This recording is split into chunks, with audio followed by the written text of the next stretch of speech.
भक्तजनों, माताओं, बहनों, सादर जय श्री कृष्ण। हमारे YouTube चैनल में आप सभी का बहुत बहुत स्वागत है। मैं हूं आपके साथ आचार्य धर्मेंद्र शास्त्री। आज हम आपको नवरात्रि के छठे दिन की कथा सुनाने जा रहे हैं। मां कात्यायनी की कथा आपको सुनाने जा रहे हैं। इस कथा को अंत तक जरूर सुनिएगा और अधिक से अधिक लोगों को शेयर भी करिएगा। मां कात्यायनी जो कि विवाह कार्य में यदि बाधाएं उत्पन्न हो रही है तो शीघ्र विवाह का योग बनाती है। इसके अलावा घर में सुख, शांति, समृद्धि और वैभव प्रदान करती है। मां कात्यायनी की आराधना पूजा नवरात्रि के जो है छठे दिन की जाती है। छठे दिन की अधिष्ठात्री देवी मां कात्यायनी होती है। चंद्रहासोज्ज्वलकरा शार्दूल वरवाहना कात्यायनी शुभम देवी दद्यात् देवी दानवघातिनी। मां दुर्गा के छठे स्वरूप का नाम कात्यायनी देवी है। ये महर्षि कात्यायन की कठिन तपस्या से प्रसन्न होकर के उनको उनकी इच्छा के अनुसार वरदान देकर के उनके यहाँ पुत्री के उत्पन्न हुई तथा उनको जो है सभी प्रकार का उन्होंने सिद्धि प्रदान की थी। महर्षि कात्यायन ने सर्वप्रथम इनकी पूजा की थी। इसी कारण इन देवी का नाम कात्यायनी हुआ। मां कात्यायनी अमोघ फलदायिनी है। दुर्गा पूजा के छठे दिन मां कात्यायनी की उपासना तथा पूजा की जाती है। इस दिन साधक का मन आज्ञा चक्र में स्थित होता है। योग साधना से इस आज्ञा चक्र का अत्यंत महत्वपूर्ण स्थान है। इस चक्र में स्थित मन वाला साधक मां कात्यायनी के चरणों में अपना सर्वस्व निवेदित कर देता है। परिपूर्ण आत्मदान करने वाले ऐसे भक्त को सहज भाव में मां कात्यायनी के दर्शन प्राप्त हो जाते हैं। इनका साधक लोक में रहता हुआ अलौकिक तेज से युक्त हो जाता है, यानी उसके अंदर एक अलौकिक प्रतिभा उसे प्राप्त हो जाती है। यदि किसी विवाह योग्य वर का या कन्या का विवाह यदि नहीं हो रहा है तो उनको मां कात्यायनी का पूजन अवश्य करना चाहिए। इसके अलावा जो विवाहित दंपत्ति होते हैं उनको भी जो है विवाहिक जीवन में सुख शांति के लिए, पति पत्नी में प्रेम बढ़ाने के लिए और घर में सभी प्रकार की सुख शांति समृद्धि के लिए मां कात्यायनी का विशेष पूजन अर्चन करना चाहिए। भगवती की पूजन के अनुसार ही इनका पूजन करने के बाद इनको शहद का भोग लगाया जाता है। शहद का भोग लगाने से मां कात्यायनी अत्यधिक प्रसन्न होती है तथा भक्तों को मनचाहा वरदान प्रदान कर देती है तथा इनका जो बीज मंत्र है उसका भी जाप करना चाहिए। जो मनुष्य मां कात्यायनी के बीज मंत्र का जाप करता है उसको अलौकिक तेज की प्राप्ति होती है तथा उसकी समस्त इच्छाओं की पूर्ति हो जाती है। इनका जो बीज मंत्र है वह इस प्रकार है: ओम क्लीं श्रीं त्रिनेत्राय नमः, ओम क्लीं श्रीं त्रिनेत्राय नमः, ओम क्लीं श्रीं त्रिनेत्राय नमः। इस प्रकार इस महामंत्र का आपको अपनी श्रद्धा के अनुसार, अपने समय के अनुसार अधिक से अधिक जाप करना चाहिए। इसके बाद श्री दुर्गा सप्तशती के 9वें अध्याय का पाठ यहाँ से प्रारंभ होता है। 9वें अध्याय की कथा हम आपको सुनाने जा रहे हैं। ऋषि बोले कि हे राजन, रक्त बीज के मर जाने पर एवं युद्ध में अन्य असुरों के भी मारे जाने पर शुंभ निशुंभ दैत्यों का क्रोध बढ़ गया। अपनी भारी सेना का नाश होता देख करके निशुंभ के क्रोध का पारा चढ़ गया। फिर दैत्यों की प्रधान सेना के साथ लेकर के निशुंभ युद्ध में दौड़ आया। उसके आगे पीछे दाएं बाएं बड़े बड़े राक्षस थे।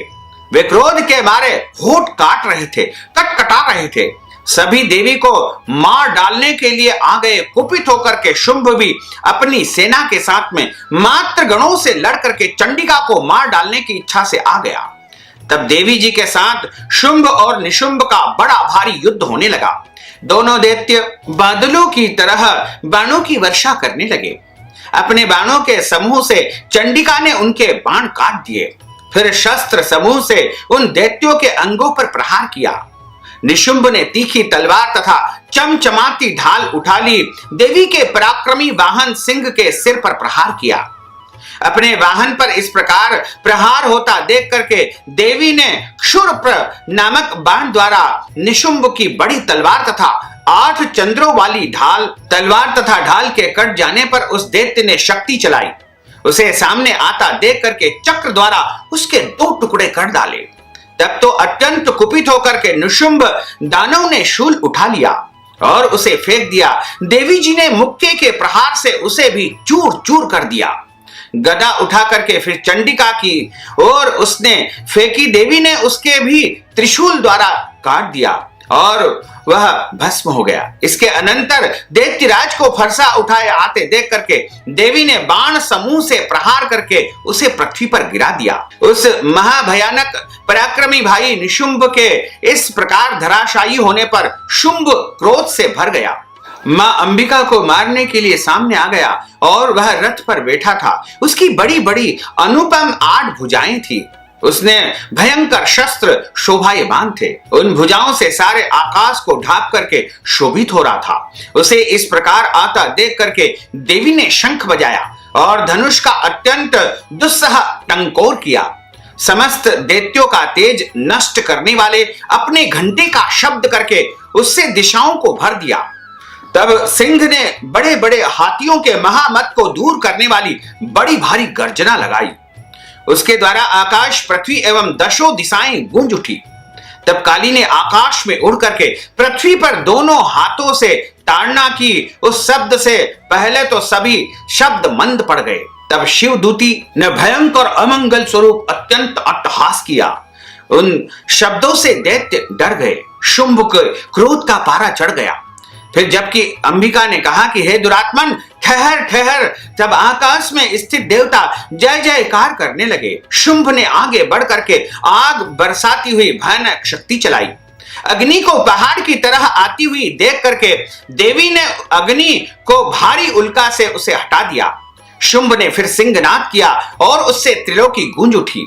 हे राजन, उस सिंहनाद का इतना घोर शब्द था जैसे कि वज्रपात हो रहा है। उसने बाकी शब्दों को परास्त कर दिया। तब शुंभ द्वारा छोड़े हुए बाणों को देवी तथा देवी द्वारा चलाए हुए बाणों को शुंभ ने अपने अपने उग्र बाणों द्वारा सैकड़ों हजारों टुकड़े कर दिए। तब चंडिका ने कुपित होकर के शुंभ को सूल से मार गिराया। उसके लगते ही वह मूर्छित होकर के पृथ्वी पर गिर पड़ा। इतने में निशुंभ चैतन्य होकर के फिर वहां पहुंच गया। हाथ में धनुष लेकर के बाणों से काली तथा सिंह पर प्रहार कर दिया। उस दानवराज ने अपनी 10,000 भुजाएं बना ली। फिर चक्रों का प्रहार करने लगा। चंडिका जी को आच्छादित कर दिया। तब घोर संकटों का नाश करने वाली भगवती दुर्गा ने अपने बाणों से वे सभी चक्र तथा सभी बाणों को काट गिराया। तब निशुंभ दैत्य सेना से आवृत होकर के चंडिका के वध के लिए हाथ में गदा लेकर के बड़े वेग से भागा। वेग से आते हुए उसकी गदा को तीखी तलवार के द्वारा चंडिका ने काट दिया। फिर दैत्य ने शूल उठा लिया। शूल हाथ में लेकर के उस देव पीड़क निशुंभ को आता देख करके चंडिका ने अपना शूल वेग से चला करके उसकी छाती बींध दी। उसकी छाती के फटते ही उसकी छाती से एक और महाबली पुरुष निकला। वह खड़ी रहा इस प्रकार कहने लगा। उस निकलते हुए पुरुष की बात सुनते ही देवी आवाज करके हंसी और तलवार से उसका सिर काट दिया। वह पृथ्वी पर गिर पड़ा। तब भयानक दाढ़ों वाला सिंह दाढ़ों से दैत्य के सिर खुरच खुरच करके खाने लगा। वैसे ही काल ने तथा शिवदूती ने बहुत से दैत्यों का भक्षण कर डाला। कितने एक दैत्य तो कौमारी शक्ति से नष्ट हो गए एवं कितने एक ब्रह्माणी के मंत्र पवित्र जल द्वारा तेजो हत होकर के भाग गए और कई एक महेश्वरी शक्ति से छिन्न भिन्न होकर के गिर गए। कितने एक वाराही शक्ति के तुंड प्रहार से चूर्ण चूर्ण होकर के पृथ्वी में समा गए। वैष्णवी शक्ति ने चक्र द्वारा दानवों के टुकड़े टुकड़े कर डाले। इंद्री के हाथ से छूटे हुए वज्र द्वारा कितने तो अचानक यमपुरी पहुंच गए। इस प्रकार कुछ एक तो असुर नष्ट हो गए, कुछ को घोर संग्राम से भगा दिया गया एवं कितने एक दैत्य को काली तथा शिवदूती ने खा लिया और कई एक को तो सिंह ने अपना ग्रास बना लिया। इस प्रकार श्री दुर्गा सप्तशती के 9वें अध्याय की कथा का समापन होता है। अब 10वें अध्याय की कथा यहाँ से प्रारंभ होती है। ऋषि बोले कि अपने प्राण प्रिय भाई निशुंभ की मृत्यु देख करके इस प्रकार सेना को भी मारता देख करके कुपित होकर के शुंभ कहने लगा कि अरे दुष्ट दुर्गे, तू बल के घमंड से गर्व मत कर। अरे अभिमानिनी, तू तो अन्य स्त्रियों के बल के सहारे लड़ रही है। देवी बोली, अरे दुष्ट, मैं अकेली हूं, संसार भर में मेरे समान कोई भी नहीं है। देख देख, ये तो मेरी विभूतियां है, मुझ में ही प्रवेश कर रही है। इतना कहते ही ब्रह्माणी आदि सभी शक्तियां उनके शरीर में समा गई। अकेली अंबिका देवी रह गई। देवी बोली कि मैं अपनी ऐश्वर्य शक्ति संपन्न अनेकों विभूतियों के रूप में यहाँ पहले विद्यमान थी, अब सभी मैंने अपने अंदर समाहित कर लिए हैं। अब तो अकेली हूं और युद्ध में तेरे सामने खड़ी हूं, तू भी स्थिर हो जा। ऋषि बोले, तब सभी देवता तथा दैत्यों को देखते देखते देवी और शुंभ इन दोनों में भयंकर युद्ध छिड़ गया। तीखे बाणों की वर्षा तथा भयंकर अस्त्र शस्त्रों से उन दोनों का युद्ध सभी लोगों के लिए भयंकर प्रतीत होने लगा। अंबिका जितने भी दिव्य से दिव्य अस्त्र छोड़ती जाती, उतने ही दैत्येंद्र उन्हें निवारक अस्त्रों द्वारा तोड़ता जा रहा था। इसी प्रकार परमेश्वरी अंबिका भी खेल खेल में ओंकार आदि शब्दों द्वारा दैत्य से छोड़े गए दिव्य अस्त्रों को तोड़ती गई। उसके बाद असुर ने सैकड़ों बाणों से देवी को आच्छादित कर दिया। तब देवी ने कुपित होकर बाणों द्वारा उसका धनुष काट डाला। धनुष के टूट जाने पर दैत्येंद्र ने हाथ में शक्ति उठा ली। अभी उसके हाथ में ही थी, देवी ने चक्र द्वारा वह शक्ति भी काट डाली।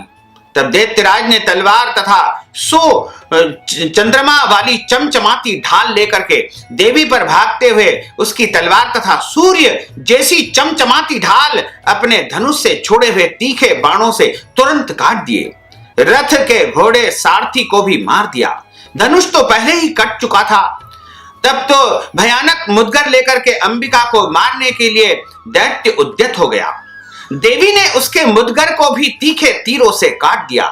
फिर भी वह दैत्य मुक्का टान करके बड़े वेग से दौड़ा। आते ही उस दैत्येश्वर ने देवी के हृदय में मुक्का मार दिया। देवी ने भी उसकी छाती पर एक चपेट जमा दी। देवी की उस चपेट के लगते ही वह दैत्यराज मूर्छित होकर के पृथ्वी पर गिर पड़ा। सहसा उसी प्रकार उठ पड़ा, तब उछल करके देवी को आकाश में उठा करके स्थित हो गया। वहां भी निराधार होकर के चंडिका देवी उसके साथ युद्ध करने लगी और आकाश में उस समय दैत्य तथा चंडिका का आपस में घोर महाभयानक युद्ध प्रारंभ हो गया। वह युद्ध तो पहले पहल सिद्ध मुनियों को विस्मय कर रहा था। तब अंबिका ने उसके साथ में देर तक युद्ध करते करते दैत्य को उठा लिया, मार करके उसे पृथ्वी पर पटक दिया।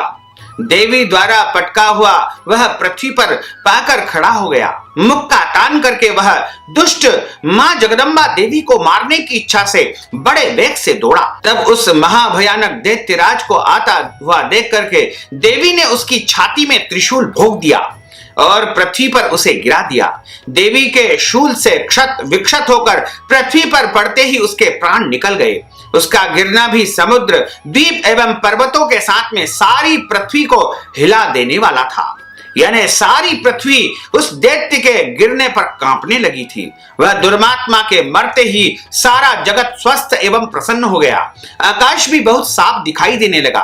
पहले तो उपद्रवी मेघ उठ रहे थे तथा उल्कपात हो रहे थे, वे सभी शांत हो गए। दैत्य के मारे जाने पर नदियां भी अपने अपने मार्ग पर चलने लगी। उसकी मृत्यु होते ही सभी देवताओं का मन प्रसन्न हो गया। गंधर्व मनोहर गायन करने लगे, दूसरे गंधर्व बाजी बजाने लगे, पुष्पों की वर्षा होने लगी, अप्सराएं नाचने लगी, वायु पवित्र होकर के चलने लगी, सूरज उज्जवल होकर के चमकने लगा, शांत एवं अग्निशालाओं की अग्नियां जलने लगी, दिशाओं की भयंकर आवाजें शांत हो गई, प्रजा सुखी हो गई, सर्वत्र शांति का साम्राज्य हो गया। इस प्रकार यह कथा यहाँ पर समाप्त होती है। बोलिए जगदम्बे मात की जय। अच्युतम केशवम राम नारायणम कृष्ण दामोदरम वासुदेवम हरे श्रीधरम माधवम गोपिका वल्लभम श्री जानकी नायकम श्री रामचंद्रम भजे जानकी मनोहरम सर्वलोक नायकम श्री शंकरादि सेवितम पुण्य नाम कीर्तनम श्री राम राम राम राम राम नाम कामतायकम रामकृष्ण वासुदेवा भक्ति मुक्तिदायकम रामकृष्ण वासुदेवा भक्ति मुक्तिदायकम रामकृष्ण वासुदेवा भक्ति मुक्तिदायकम। बोलिए जगदम्बे मात की जय। भक्तजनों, माताओं बहनों, आपने जो ज्ञानवर्धक कथा का श्रवण किया है, कथा सुनने के बाद आप दान स्वरूप धनराशि प्रदान करना चाहते हैं या अपने निमित्त पूजा पाठ अनुष्ठान करवाना चाहते हैं या फिर आप अपनी ओर से कन्या भोजन के निमित्त दान राशि प्रदान करना चाहते हैं, तो आप हमारे पेटीएम के माध्यम से, गूगल पे के माध्यम से, फोन पे के माध्यम से या अकाउंट नंबर के माध्यम से धनराशि आप हमें प्रदान करके नवरात्रि का महापुण्य फल प्राप्त कर सकते हैं। साथ ही आपसे अनुरोध है कि इस ज्ञानवर्धक वीडियो को अधिक से अधिक लोगों को शेयर करिएगा, लाइक करिएगा, कमेंट करिएगा और यदि अभी तक आपने सब्सक्राइब नहीं किया तो अभी और इसी समय सब्सक्राइब अवश्य कर लीजिए। आपको और आपके पूरे परिवार को सादर जय श्री कृष्ण, सादर धन्यवाद।